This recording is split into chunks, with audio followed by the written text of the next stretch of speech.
شروع اللہ کے نام سے جو نہایت مہربان اور رحم کرنے والا ہے۔ نحمده ونصلي على رسول الكريم اما بعد فاعوذ بالله من الشيطان الرجيم بسم الله الرحمن الرحيم قل ان كنتم تحبون الله فاتبعوني يحببكم الله صدق الله العظیم۔ اللہ رب العزت نے قرآن کریم میں فرمایا، اگر تم اللہ سے محبت کرتے ہو تو میری پیروی کرو، میری اطاعت کرو، اللہ تم سے محبت کرنے لگے گا۔ خود سرکار دو عالم صلی اللہ علیہ وسلم کا ارشاد مبارک ہے، والذی نفسی بیدہ لا یؤمن احدکم حتی اکون احب الیہ من والدہ وولدہ۔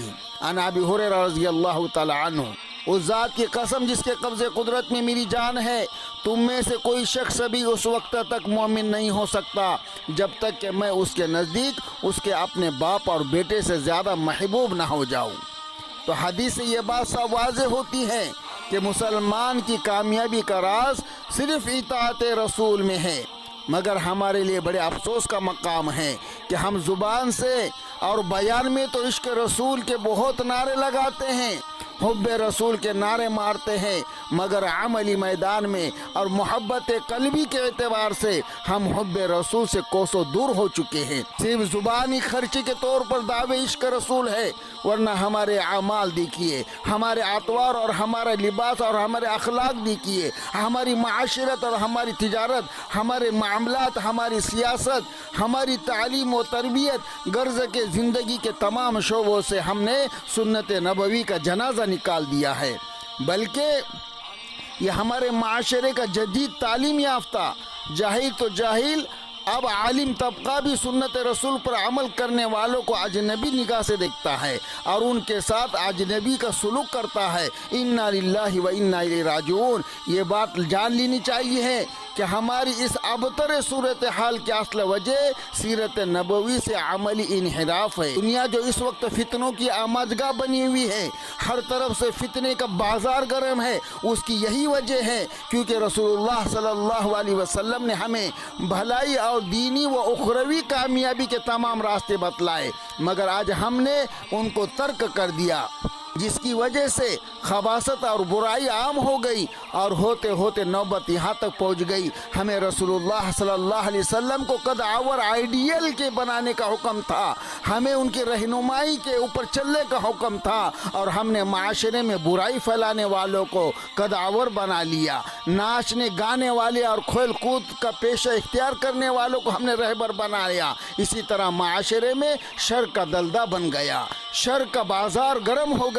آج جب دنیا میں روحانی، جسمانی، ظاہری اور باطنی ہر طرح کا امن و غارت ہو چکا ہے، ہر طرح کا امن غارت ہو چکا ہے، تب جا کر دنیا کا ہر شخص ان حالات سے بچنا چاہتا ہے، کوئی راستہ تلاش کر رہا ہے کہ مجھے سکون اور اطمینان ملے، مگر ایسی کوئی سبیل نہیں تلاش ہو رہی، ایسا کوئی راستہ نہیں مل رہا ہے جس کو اختیار کر کے سکون حاصل کر سکے، اور سکون فسق و فجور میں اور گناہوں کے اندر مل ہی نہیں سکتا۔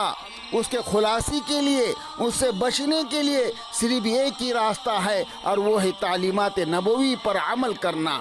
ہم مسلمانوں کا عقیدہ ہے کہ رسول اللہ صلی اللہ علیہ وسلم کی پیروی سے صرف دنیا کی کامیابی حاصل نہیں ہوتی، بلکہ آخرت اور حساب کے مصائب اور عذاب ٹل جائیں گے۔ قیامت کے ہولناک عالم میں بھی جب کسی کا پرسان حال نہ ہوگا، نفسی نفسی کا عالم ہوگا، بھائی بھائی کو دیکھ کر، بیٹا باپ کو اور ماں کو دیکھ کر، شوہر بیوی کو دیکھ کر رائے فرار اختیار کریں گا۔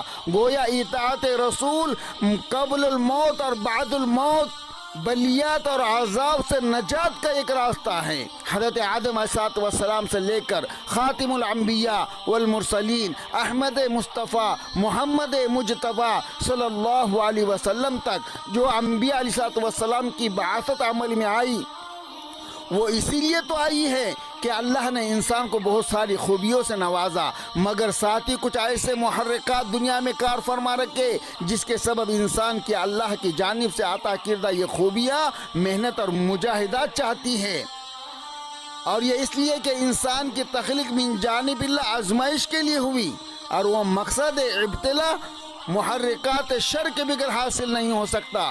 لہذا ایک طرف تو اسے عقل عطا فرمائی گئی دوسری طرف اسے نفس لوامہ دیا گیا. ایک طرف شیطان کو پیدا کیا، دوسری طرف داعی خیر انبیاء کو مبعوث کیا.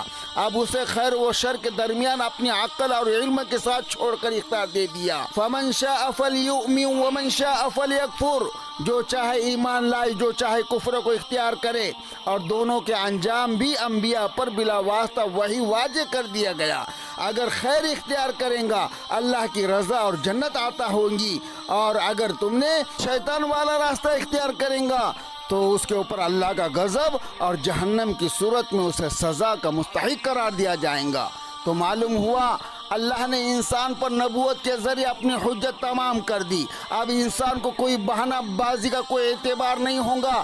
اللہ نے اسی حجت تامہ کے بارے میں واضح ارشاد فرمایا، رسلا مبشرین ومنذرین لئلا یکون للناس علی اللہ حجت بعد الرسل وکان اللہ عزیزا حکیما. بھیجے اللہ نے خوشخبری اور ڈر سنانے والے تاکہ باقی نہ رہے لوگوں کا اللہ پر الزام کہ موقع رسولوں کے بعد، اور اللہ زبردست حکمت والا ہے.